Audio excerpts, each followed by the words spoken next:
کہ ذات باری تعالیٰ نے ہمیں اپنا اور اپنے حبیب صلی اللہ علیہ وسلم کا ذکر کرنے کی توفیق عطا فرمائی۔ بے شک یہ اس کے اذن توفیق سے ہے، اور اس کے اذن توفیق کے بغیر کچھ بھی نہیں، نہ ہماری کوئی حیثیت ہے اور نہ ہی ہماری کوئی اوقات۔ اعوذ باللہ من الشیطان الرجیم، بسم اللہ الرحمن الرحیم، الحمد للہ رب العالمین الرحمن الرحیم، والصلاة والسلام علی سید الانبیاء والمرسلین، امام المتقین، خاتم النبیین، سیدنا و مولانا محمد وعلی آلہ و اصحابہ اجمعین۔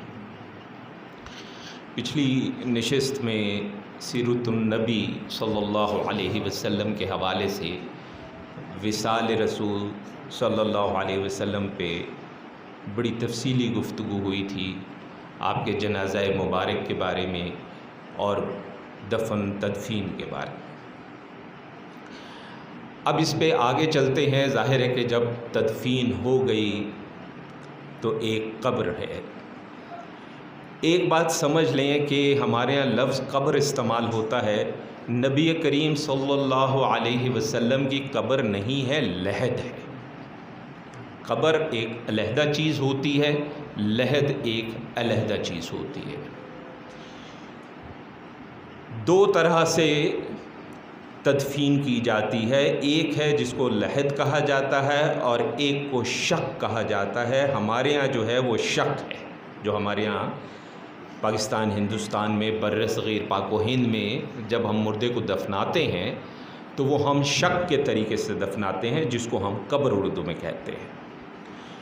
لیکن عرب میں آج کیا حال ہے واللہ عالم، ہمارے علم میں نہیں ہے، لیکن حضور اکرم صلی اللہ علیہ وسلم کی حیات ظاہری میں اور صحابہ کرام رضوان اللہ تعالی علیہم اجمعین، ان سب کے معاملات میں قبر نہیں ہے بلکہ لحد ہے۔ دونوں میں فرق پہلے سمجھ لیں پھر آگے چلتے ہیں۔ قبر یا لحد یہ ہوتی ہے کہ آپ زمین کو کھودتے ہیں اور کھودنے کے بعد نیچے جو میت ہے اس کو لٹاتے ہیں، اس کے اوپر پھر ہمارے یہاں کچھ لوگ سلیب لگا لیتے ہیں، کچھ لوگ لکڑی کا تختہ لگا لیتے ہیں اور اس کو پھر بند کر دیا جاتا ہے، یہ قبر ہے۔ لحد میں یہ ہوتا ہے کہ پوری کھود کر پھر اس کے بعد ایک سائیڈ پہ تھوڑی سی ایک علیحدہ سے اندر قبر سی کھودی جاتی ہے اور میت کو نیچے اتار کے اس کے اندر وہاں پہ لٹا کے اس کے آگے سائیڈ پہ تختہ ڈال کے تو پھر اس کے بعد اوپر مٹی بھر دی جاتی ہے۔ یہ ہوتی ہے لحد۔ جو ہم بناتے ہیں وہ ہوتی ہے قبر۔ تو عربوں کے ہاں لحد بنا کرتی تھی، اور رسول اللہ صلی اللہ علیہ وسلم کی بھی تدفین جو ہوئی ہے وہ لحد کے طریقے سے ہوئی ہے۔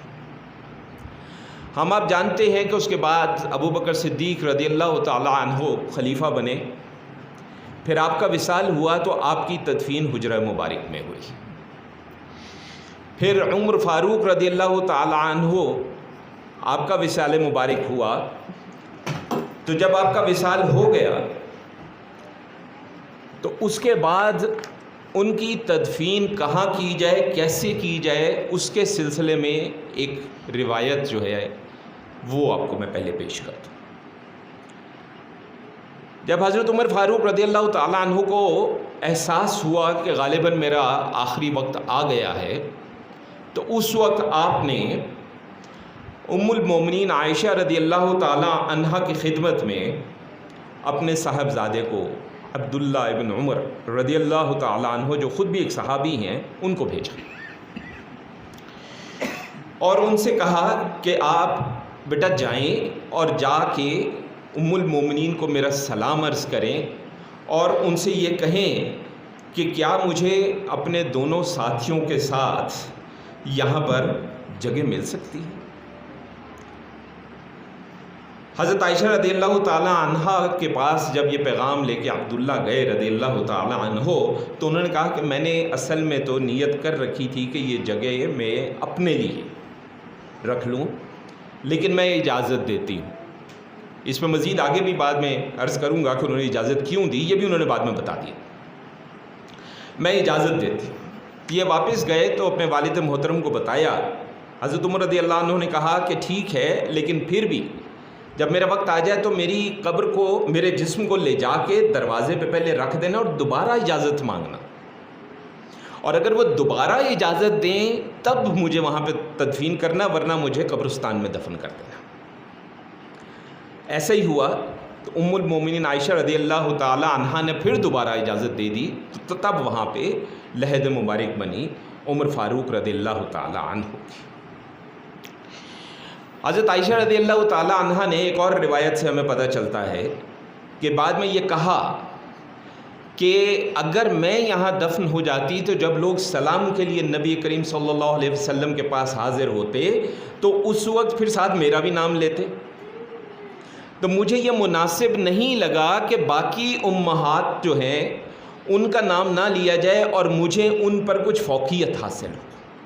بہت بڑی بات، بہت بڑی بات، اس لیے مجھے انہی کے ساتھ دفن کرنا، یہ انہوں نے بعد میں وجہ بتائی۔ اچھا، اب آج معاملہ یہ ہے کہ ہر کچھ عرصے بعد کوئی ایک تصویر آتی ہے کہ یہ حضور اکرم صلی اللہ علیہ وسلم کے قبر مبارک کی تصویر ہے۔ ایک بات ہم آپ کو عرض کر دیں کہ ایسی جتنی تصاویر ہیں وہ سب جھوٹی ہیں۔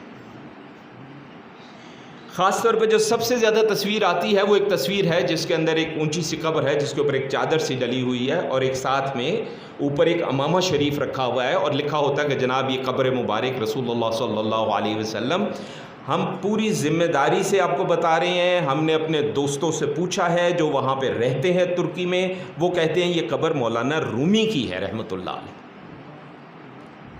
اور ہم دیکھیں، ایک چیز ذہن میں رکھیں کہ ہمارے پاس حدیث مبارکہ موجود ہے کہ بغیر تحقیق کے بات آگے کر دینے والے کو دین ہمارا جھوٹا قرار دیتا ہے، اور ہمارے پاس ایک تصویر آتی ہے، ہم سبحان اللہ کہہ کے آگے 50 لوگوں کو بانٹ دیتے ہیں، ان میں سے جس نے اس چیز کو تسلیم کر لیا اس کا گناہ آپ کے سر بھی آئے گا۔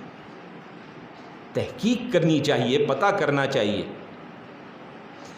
کوئی تصویر نہ اصل میں اور نہ ہی جیسے وہ مصور بناتے ہیں، پینٹرز جو بناتے ہیں، کوئی تصویر قبر مبارک کی کہیں دنیا میں موجود نہیں ہے۔ ایک دو خیالی تصاویر موجود ہیں، لیکن وہ خیالی تصاویر ہیں، اصل تصاویر نہیں ہیں۔ قبر مبارک کے جو معاملات ہیں وہ بھی ہم کھول کے آپ کے سامنے رکھیں گے، پھر آپ کو اصل بات پتہ چل جائے گی کہ اس وقت صورتحال جو ہے وہ کیا ہے۔ سب سے پہلے تو ذہن میں یہ رکھیں کہ اکثر کہا جاتا ہے کہ جو حجرہ مبارک ہے اس میں 2 لوگوں کی جگہ ابھی بھی موجود ہے۔ کچھ لوگ کہتے ہیں 1 کی، کچھ کہتے ہیں 2 کی۔ ایک رائے یہ ہے کہ وہ جو جگہ موجود ہے وہاں پہ نزول عیسیٰ کے بعد، عیسیٰ ابن مریم علیہ السلام جب دوبارہ تشریف لائیں گے، جب ان کا نزول ہوگا تو جب آپ کی تدفین ہوگی تو ایک خیال یہ کہ وہ تدفین وہاں پہ ہوگی۔ ممکن ہے یہ بات ہو، یہ ممکن کا لفظ ہم اس لیے استعمال کر رہے ہیں کہ اس پہ جو روایت موجود ہے وہ ضعیف ہے۔ ضعیف روایت کو بطور امکان ہم لے سکتے ہیں، لیکن اس کو ہم بطور سند نہیں لے سکتے۔ تو ہم یہ کہہ سکتے ہیں کہ ممکن ہے ایسا ہو، یہ اللہ بہتر جانتا ہے، جب وہ وقت آئے گا تب پتہ چلے گا، لیکن ایک رائے یہ موجود ہے۔ اچھا، سب سے پہلے حضرت عمر رضی اللہ تعالی عنہ ہی کے دور میں توسیع ہوئی تھی مسجد نبوی کی، اور جو حجرات شریف تھے، حجرات مبارک تھے، ان کی چھت کو تھوڑا پکا کیا گیا تھا۔ اس سے پہلے چھتیں کچی تھیں کھجور کے پتوں کے ساتھ، بلکہ مسجد نبوی میں بھی پہلے کھجور کے پتوں کے ساتھ چھت ہوتی تھی۔ میری نظر سے حدیث گزری ہے، صحابہ فرماتے ہیں رضوان اللہ تعالیٰ علیہم اجمعین، بارش ہوتی تھی تو کئی بار مسجد نبوی میں اتنا کیچڑ ہو جاتا تھا کہ سجدے میں ہمارے ماتھے جو ہیں کیچڑ میں دھنستے تھے۔ حضرت عمر رضی اللہ تعالیٰ عنہ کے دور میں تھوڑا سا چھت کو پکا کیا گیا۔ اس کے بعد بنو امیہ کے دور میں ولید بن عبد الملک، اموی لوگ تو کہتے ہیں خلیفہ، ہمارا ایمان ہے، حدیث شریف کے الفاظ ہیں، خلافت میرے بعد 30 سال رہے گی، اس کے بعد ملوکیت آ جائے گی۔ یہ نبی کریم صلی اللہ علیہ وسلم کے الفاظ ہیں اور ہمارا ایمان ہے اس پہ۔ اور ان 30 سالوں میں کون کون آتا ہے؟ ابو بکر صدیق رضی اللہ تعالی عنہ، عمر فاروق رضی اللہ تعالی عنہ، عثمان غنی رضی اللہ تعالی عنہ، علی المرتضیٰ رضی اللہ تعالی عنہ، اور پھر 6 ماہ کے لیے امام حسن رضی اللہ تعالی عنہ، یہ پورے 30 سال ہو جاتے ہیں۔ اس کے بعد جتنی بھی خلافتیں ہیں وہ خلافتیں نہیں ہیں، باقی کہنے میں کوئی حرج نہیں ہے، کہتے رہے۔ ہاں، بنو امیہ میں عمر بن عبدالعزیز رحمۃ اللہ علیہ تشریف لائے تو انہوں نے حکومت بالکل اس طرح کی جیسے خلافت راشدہ میں ہوتی تھی، اس لیے گو کہ اس حدیث کے مطابق تو نہیں، لیکن عملی طور پہ اگر دیکھا جائے تو خلافت راشدہ کے بعد اگر کوئی خلافت راشدہ کہلانے کے لائق ہے تو وہ عمر بن عبدالعزیز رحمۃ اللہ علیہ کی ہے، اور کوئی نہیں ہے۔ باقی سب بادشاہ تھے، باقی سب سلاطین تھے، اس میں بڑے بڑے ظالم لوگ بھی گزرے ہیں۔ اس نے ولید بن عبد الملک نے کہا کہ مسجد کو تمام سمتوں کے اندر جو ہے وہ اس کی توسیع کی جائے۔ اچھا، اب جب تمام سمتوں میں توسیع کی اس نے کہہ دی بات، تو اس میں حجرات بھی آ گئے، حجرہ مبارک جو تھے اور باقی امہات المومنین کے جو حجرے تھے وہ سب آ گئے۔ اب اس پہ کچھ لوگوں نے اس وقت جو موجود تھے انہوں نے اعتراض بھی کیا کہ بھائی اگر آپ نے ایک توسیع کرنی ہے تو باقی 3 اطراف میں کر لیں، آپ حجرات کو کیوں آپ بیچ میں جو ہے وہ شامل کر کے ان کو ختم کیوں کرنا چاہتے ہیں؟ تو اس میں ہمارے جو مورخین ہیں اور ہمارے جو محققین ہیں ان کی رائے یہ ہے کہ حجرہ مبارک سے یہ جو بنو امیہ ہیں ان کو خوف آتا تھا، کیونکہ امام حسین رضی اللہ تعالیٰ عنہ کے صاحبزادے حضرت علی زین العابدین رحمۃ اللہ علیہ وہ اکثر حجرہ مبارک کے دروازے پہ اندر بیٹھ کے تو وہ درس دیا کرتے تھے۔ ان کو لگتا تھا کہ لوگ جو ہیں وہ دوبارہ ہمارے خلاف کھڑے نہ ہو جائیں گے۔ سیاست تھا نا، سارا معاملہ سیاست کا تھا، ایمان کا تھوڑی تھا، دین کا تھوڑی تھا۔ بہرحال اس نے یہ کام کیا، حالانکہ حجرات جو تھے وہ اہل بیت کی ملکیت تھے، لیکن اس نے یہ کام کیا۔ اچھا، اس کے بعد عمر بن عبدالعزیز رحمۃ اللہ علیہ جو ہے اس وقت تک شہزادے تھے، اور حجرے کی دیوار جو ہے وہ اس وقت بنائی گئی تو وہ وہاں پہ انہوں نے یہ کیا کہ چاروں طرف نے ایک دیوار، جب ان کا وقت آیا تو انہوں نے ایک چاروں طرف دیوار بنوائی، اور اسی کالے پتھر سے بنوائی جس کالے پتھر کا خانہ کعبہ بنتا۔ خانہ کعبہ میں جو کالے پتھر ہیں، میں حجر اسود کی بات نہیں کر رہا، جو خانہ کعبہ میں جو پتھر لگے ہوئے ہیں اسی پتھر کی انہوں نے چاروں طرف دیوار بنوائی، اور اس دیوار میں کوئی دروازہ نہیں تھا۔ یہ میں عرض کر دوں، یہ جو کہتے ہیں نا جی اندر حجرہ مبارک میں بڑی زیارت کرنے جاتے ہیں، کسی مائی کے لال میں ضرورت نہیں ہے زیارت کرے، اندر دروازہ ہی نہیں ہے کوئی جانے کے لیے، اور یہاں پہ قبر مبارک کی تصویریں بانٹی جا رہی ہیں، انٹرنیٹ پہ بھیجی جا رہی ہیں، واٹس ایپ پہ بھیجی جا رہی ہیں۔ انا للہ و انا الیہ راجعون۔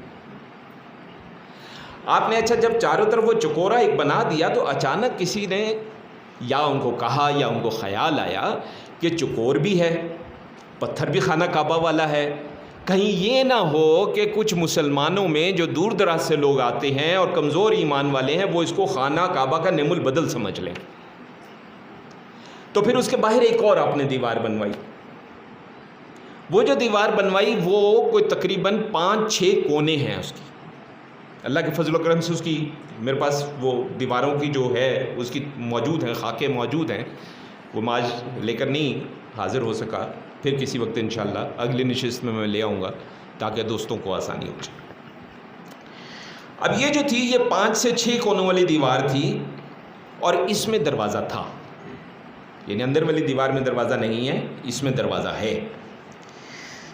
اچھا، اب پھر 654 ہجری 654 اس میں وہاں پہ ایک آگ لگ گئی۔ اب یہ بھی بہت کم لوگوں کو پتہ ہے، مسجد نبوی میں 2 دفعہ آگ لگ چکی ہے، اور وہ یہ آگ ایسی لگی کہ ساری کی ساری مسجد نبوی جل گئی۔ اللہ اکبر۔ اور اسی میں جو اصل مصحف عثمان تھا رضی اللہ تعالیٰ عنہ، ایک رائے یہ ہے کہ وہ بھی اسی میں جل گیا تھا، واللہ اعلم۔ کیونکہ آج کچھ جگہوں پہ دعویٰ کیا جاتا ہے کہ یہ مصحف جو ہے مصحف عثمان ہے، اور ایک جگہ پہ تو وہ دعویٰ بھی کیا جاتا ہے کہ یہ وہ صفحہ ہے جہاں پہ شہادت کے وقت آپ کا خون گرا تھا، وہاں پہ وہ خون کے دھبے بھی ہیں. اس لیے اس بارے میں ہم کوئی بات حتمی طور پہ نہیں کہہ سکتے کہ بات کہاں تک درست ہے، لیکن ایک رائے یہی ہے کہ وہ جل کر اچھا. لیکن لحد مبارک تو اللہ کے نبی کی تھی، ساتھ میں ان کے 2 جانشین دوست ساتھی بیٹھے ہوئے تھے. اب مجھے بتائیں ان کا نقصان نہیں ہو سکتا تھا، وہ سلامت رہی الحمدللہ. اچھا اس کے بعد عباسی خلیفہ جو تھا، جس کو بادشاہ میں سمجھتا ہوں، تاتاریوں سے وہ بڑا پریشان تھا. آپ کو پتہ چنگیز خان اور تاتاری اور یہ سارے لوگ. تو عمر بن عبدالعزیز رحمۃ اللہ علیہ سے لے کر اس کے بعد ایک موقع کے علاوہ آج تک کوئی حجرے میں داخل نہیں ہوا. یہ جو ہمارے جاتے ہیں، کوئی پریزیڈنٹ صاحب جا رہے ہیں اور جالی کے اندر ان کو لے کے جا رہے ہیں، زیارت کروا رہے ہیں، وہ قبر مبارک تک کوئی نہیں جاتا، وہ صرف جالی کے اندر جاتے ہیں. جالی کے اندر وہ والی دیوار ہے جو 5-6 کونوں والی ہے، اس کے اندر پھر ایک اور دیوار ہے جس میں دروازہ نہیں ہے، اس دیوار کے اندر قبر مبارک ہے، لحد مبارک. اچھا اب طے یہ پایا پھر کہ اب جب مسجد جل گئی ہے تو اللہ نے حجرہ مبارک تو بچایا ہے، اپنے حبیب کو بچایا ہے، لیکن ظاہر ہے کہ جب جلی تھی تو لکڑی کا ملبہ اور کچھ چیزیں ظاہر اندر بھی گریں. طے یہ پایا کہ اس کو ایسے ہی چھوڑ دیا جائے، بس اس کے ارد گرد مسجد بنا لی جائے، اس کو نہ چھیڑا جائے، اس لیے اس کو نہیں چھیڑا گیا. اچھا اس کے بعد، اور اس میں ادب کا پہلو بھی تھا ظاہر ہے. اچھا اس کے بعد ہوا یہ کہ جب کام ہو رہا تھا تو اسی دوران میں بغداد تباہ ہوا. بغداد جب تباہ ہوا تو کام رک گیا. پھر تاتاریوں کے مقابلے پہ اب ہمارا یہ بھی مسئلہ ہے کہ ہمارا آج کا جوان جو ہے اس کو سپر مین اور وہ کیا بیٹ مین اور پتہ نہیں کیا یہ سارے نام تو آتے ہیں، لیکن جو ہمارے اصل ہیرو ہیں ان کے نام نہیں آتے. بیبرس، کچھ لوگ بیبرس کہتے ہیں اس کو، اللہ تعالیٰ اس کے درجات بلند کرے. وہ واحد شخص تھا عالم اسلام میں جس سے تاتاریوں کی، چنگیز خان کی نسلوں کی، ہلاکو خان کے لشکروں کی کسی میں کوئی بھی اس سے ایک بار بھی جنگ نہیں جیت سکا. ایسا شیر تھا. تو پھر بیبرس نے جو ہے، یا بیبرس نے اس کو تعمیر کو پھر اس نے کہا کہ دوبارہ سے کام شروع کیا جائے، اور اس نے تعمیر کروائی. اس کے بعد اس نے ایک بڑی سی چوکور دیوار بنوائی. یہ وہ دیوار ہے جس میں جالیاں ہیں آج ماشاءاللہ، اور اوپر ایک گنبد لکڑی کا بنوایا پہلی بار. اس سے پہلے گنبد نہیں تھا. ہمیں اتفاق ہوا ایک واقعہ کربلا کا قصہ پڑھنے کا، جی چاہے کہ اپنا سر پیٹیں یا لکھنے والے کا سر پیٹیں. کہنے لگا کہ جب قافلہ مدینہ منورہ واپس پہنچا، جس میں اہل بیت کی ہماری خواتین علیہم الرحمہ تھیں اور علی زین العابدین رحمۃ اللہ علیہ تھے، تو کہنے لگے جی جب گنبد پہ نظر پڑی تو چیخ و پکار پڑی گئی. بھائی گنبد اس وقت تھا ہی نہیں، کون سے گنبد پہ نظر پڑی؟ کتنا جھوٹ بولیں گے ہم اپنی تاریخ کے اندر اسلام کے نام پہ. گنبد سب سے پہلے بیبرس نے بنایا، لکڑی کا تھا، اس لیے وہ موجودہ ہرے رنگ کا بھی نہیں تھا. یہ بھی ذہن میں رکھیں، موجودہ ہرے رنگ کا بھی نہیں تھا. پھر 200 سال کے بعد ایک اور آگ لگی وہاں پر. اس کا سن ہے جناب 886 ہجری، 886 886 بنتا ہے نا جی. ہوا کیا تھا کہ بہت زیادہ طوفان آیا، آسمانی بجلی اس طرح سے گری کہ لکڑی کا سارا جو سٹرکچر تھا اس میں آگ لگی تو مسجد نبوی جل گئی. اس وقت مملوک سلطان تھا، اس کا نام بتایا جاتا ہے قیتبائی. قیتبائی نے یہ کہا کہ بھئی اب اس کی دوبارہ تعمیر کی جائے تو اب صفائی کروا لی جائے تھوڑی سی. تقریباً پچھلے 200 یا 250 سال سے اندر ملبہ گرا ہوا تھا، صفائی نہیں ہوئی تھی، صرف ارد گرد مسجد بنا دی گئی تھی.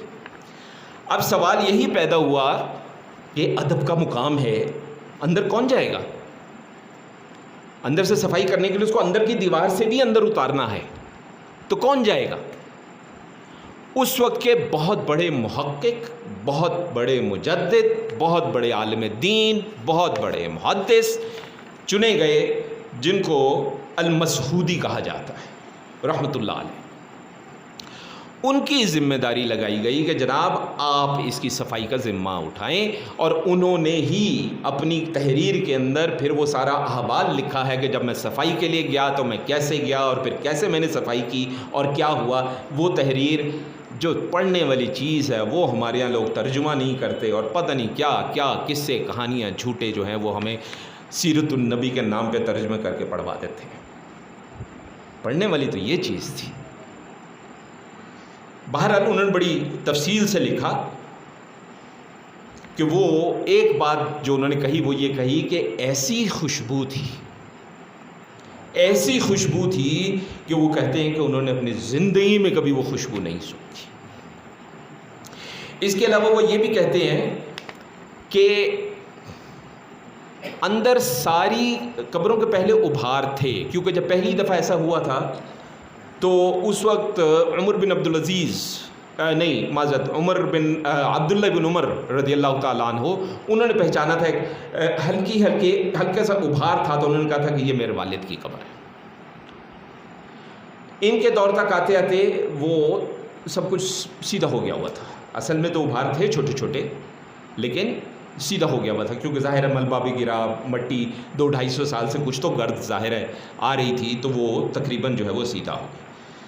تو بہت ہلکا سا ابھار انہوں نے دیکھا، اور وہ ابھار وہی تھا حضرت عمر رضی اللہ تعالیٰ عنہ کا، حضور صلی اللہ علیہ وسلم کی لحد مبارک اور ابو بکر صدیق رضی اللہ تعالیٰ عنہ کی لحد مبارک جو ہے وہ گرد میں بالکل سیدھی ہو چکی تھی، اور وہ ظاہر ہے ملبے اور اس کی راکھ کے اندر سیدھی ہو چکی تھی۔ اور ایک اور بات کہتے ہیں کہ جو وہاں ریت تھی میں نے اس کو اٹھا کے دیکھا تو ہلکی سی گیلی اور روڑی کی طرح تھی، اور خوشبو تھی، کمال خوشبو تھی۔ اچھا، اب اس میں یہ ہوا کہ بیبرس نے جب تعمیر کی تو اس کو دھات میں بدلا گیا، اور اس کے اندر پھر عمر بن عبدالعزیز کی جو 5-6 کونوں والی دیوار تھی اس کے آگے ایک دیوار بنائی گئی، لکڑی کا گنبد بدلا گیا۔ سب سے پہلی دفعہ یہاں پہ اس کے زمانے میں دھاتی جو اوپر تھا وہ اس دفعہ کیا گیا، اور اس میں کئی رنگ رہے ہیں، یہ نیلے رنگ کا بھی رہا ہے، یہ سفید رنگ کا بھی رہا ہے، اور یہ آج ظاہر ہے کہ گنبد خضرا ہے، ہرے رنگ کا ہے۔ روایات میں یہ آتا ہے کہ عمر بن عبدالعزیز رحمۃ اللہ علیہ نے باقاعدہ گنبد نہیں، ہلکا سا جو تھا نا وہ 4 انگلی کا ابھار، بس گنبد نہیں تھا وہ۔ اب ان میں سے ہر توسیع جو ہے اس کے اندر استعمال یا علماء کا ہوتا رہا ہے اور یا حفاظ کا ہوتا رہا ہے۔ سلطنت عثمانیہ میں بھی جب اس کی توسیع ہوئی تو انہوں نے ساری سلطنت میں سے جو سب سے بڑے کاریگر تھے ان کو چنا گیا، ان کے بچوں کو کہا گیا کہ اپنے بچوں کو آپ اپنا فن منتقل کریں گے، ان کو حافظ بنایا گیا، ان کی ذمہ داری یہ لگائی کہ آپ توسیع کریں گے، اور توسیع کے کام کے دوران مسلسل درود شریف، صلاۃ و سلام، قرآن مجید، یہی معاملہ پڑھتے رہیں گے آپ۔ یعنی کو عام لوگوں نے یہ توسیع نہیں کی ہوئی، یہ بہت بڑے بڑے نیک پرہیزگار قسم کے لوگ تھے، انہوں نے جو ہے وہ توسیع کی ہے وقتاً فوقتاً۔ تو یہ جو ہمارے حکمران جاتے ہیں، اور جب جاتے ہیں تو ہمارے ان کے جو ان کے جو معتقد ہیں اور ان کے جو فالوورز ہیں، ان کے ماننے والے ہیں، بڑی خوشیاں مناتے ہیں کہ وہ جی روزہ مبارک کے اندر چلے گئے۔ وہ روزہ مبارک کے اندر نہیں جاتے، وہ جالی کے اندر جاتے ہیں، اس کے بعد ایک دیوار ہے اس میں دروازہ ہے، اس کے بعد دیوار ہے اس میں دروازہ نہیں ہے۔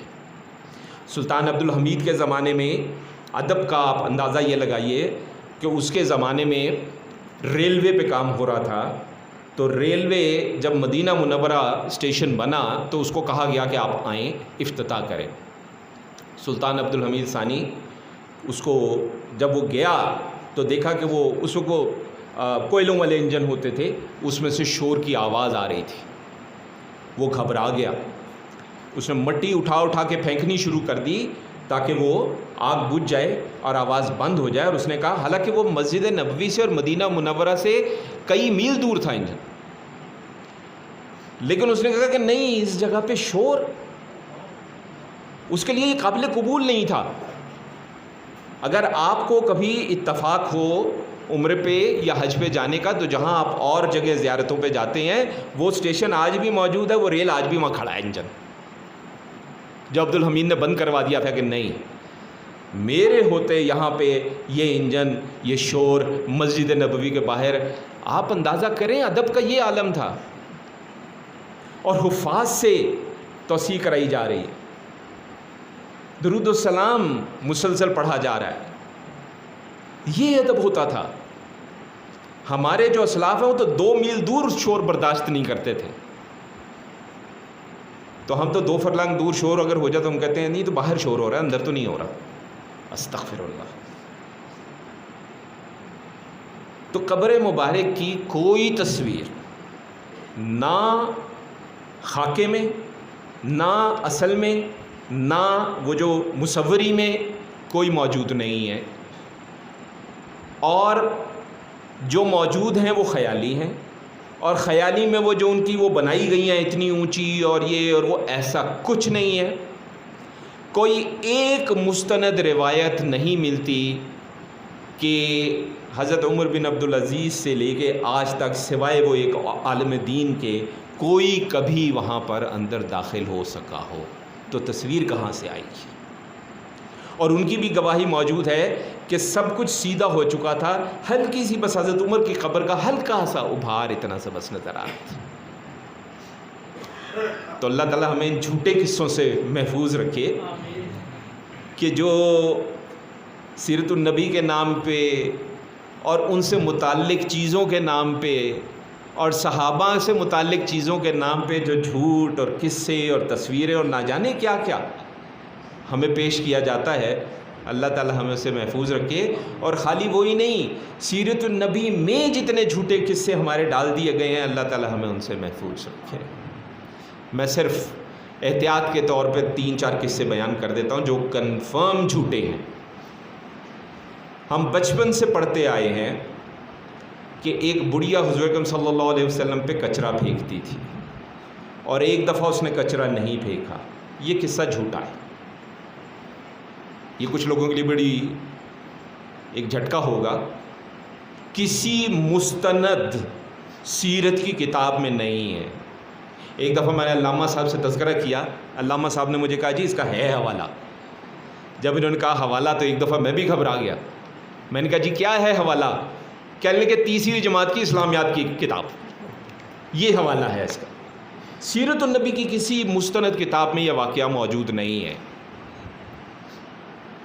ہم کہتے ہیں جی حضرت عمر نے اپنے بیٹے کو 100 کوڑوں کی سزا دی تھی, جھوٹ ہے. ہم کہتے ہیں کہ جی حضرت بلال کے لیے سورج نہیں نکلا تھا, جھوٹ ہے. 3 ہی کافی ہیں, سنانے پہ آیا تو بہت لمبی فہرست بن جائے گی. پتہ نہیں کہاں کہاں سے قصے گھڑے ہوئے سیرت النبی کی ہماری کتابوں میں لکھے گئے ہیں. اور مجھے افسوس اور بڑی درد مندانہ درخواست ہے وہ علماء حضرات جو یہ قصے سناتے ہیں کہ جناب تھوڑی سی تحقیق کر لیا کریں, پتہ کر لیا کریں اس واقعے کی کوئی سند ہے یا نہیں ہے, اس کا کوئی حوالہ موجود ہے یا نہیں ہے. اب مثلا وہ جو حضرت عمر والا قصہ سو آپ کو بتائیں گے جی فلاں کتاب میں فلاں نے لکھا ہے, لیکن جو محققین ہیں وہ کیا کہہ رہے ہیں وہ نہیں کوئی سنتا. جلال الدین سیوطی کہتے ہیں ساری سندیں جھوٹی ہیں, ذہبی کہتے ہیں ساری سندیں جھوٹی ہیں. جو محققین ہیں وہ کہہ رہے ہیں سندیں جھوٹی ہیں, آپ کہتے نہیں فلاں نے لکھا ہے. دین اسلام فلاں میں لکھا پہ چلنے والی چیز نہیں ہے. دین اسلام قرآن, حدیث, صحابہ, اس کے بعد تابعین, اس کے بعد تبع تابعین اور ائمہ پہ آپ آتے ہیں. آپ قرآن حدیث کو ایک طرف کر کے سیدھا ہی آپ 700 سال بعد کسی نے کچھ لکھ دیا اس پہ آ جائیں. جناب اللہ سے ڈریں کچھ. اور حضرت صلی اللہ علیہ وسلم کا فرمان یاد رکھیں کہ مجھ سے جو چیز جوڑے گا جھوٹ وہ جہنم میں اپنا ٹھکانہ بنا لے. صحیح حدیث ہے. اللہ تعالی ہمیں فہم عطا فرمائے، توفیق عطا فرمائے، سمجھنے کی توفیق عطا فرمائے، سچ بات سننے کی اور کہنے کی توفیق عطا فرمائے۔ وصلی اللہ علی خیر خلقہ سیدنا و مولانا محمد وعلی آلہ و اصحابہ اجمعین برحمتک یا ارحم الراحمین۔